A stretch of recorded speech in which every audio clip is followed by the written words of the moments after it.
श्री कृष्ण जन्माष्टमी की हार्दिक शुभकामनाएं। वो रात अंधेरी थी, अन्याय गूंज रहा था, मां की कोख में भी डर था, पर तभी एक रोशनी फूटी और जन्म हुआ उस नीले बालक का जो सृष्टि को नई दिशा देने आया।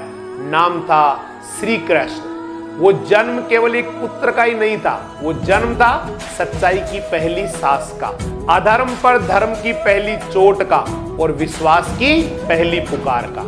एक पिता वासुदेव जिनके कंधे पर सृष्टि का भार था, जिन्होंने अपने नवजात को कारागार से निकालकर तूफानी यमुना के हवाले किया, क्योंकि उन्हें विश्वास था ये कोई सामान्य बालक नहीं है, यह है धर्म की पुकार। यशोदा ने कृष्ण को जन्म नहीं दिया, पर पाल पोस कर भगवान बना दिया। क्या आप सोचते हैं कि मां होना सिर्फ जनने का नाम है? श्री कृष्ण का जन्म भाद्रपद कृष्ण अष्टमी की रात रोहिणी नक्षत्र में हुआ। उनका जन्म स्थल था मथुरा।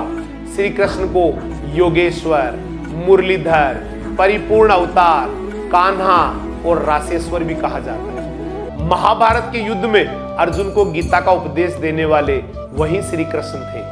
गीता के 700 श्लोक आज भी पूरी दुनिया में जीवन का सबसे बड़ा दर्शन माने जाते हैं। गीता का पहला श्लोक युद्ध से पहले डर को तोड़ता है।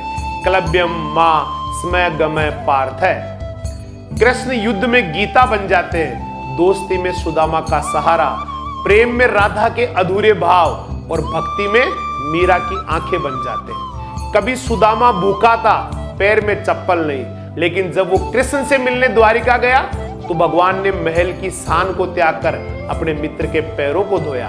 यही सच्ची मित्रता थी, यही था कृष्ण का प्रेम। जब अर्जुन की आत्मा हिल गई तब भगवान ने कहा, कर्म कर, फल की इच्छा मत कर, और गीता का अमर ज्ञान दिया। यही श्री कृष्ण है, जब दुनिया हिले तब मन को थामे।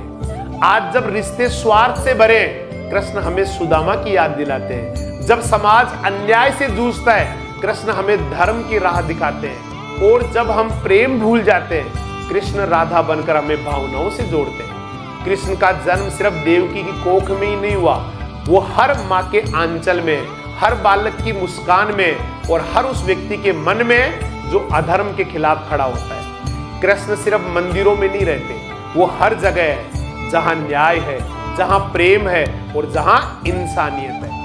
इस जन्माष्टमी मंदिर में दीपक जलाइए, हर दिल में धर्म जलाइए, रास लीला देखिए, पर जीवन में सच्चा प्रेम उतारिए। और कृष्ण की सिर्फ पूजा ही मत कीजिए, उन्हें विचार बनाइए, संस्कार बनाइए और जीवन का सार बनाइए।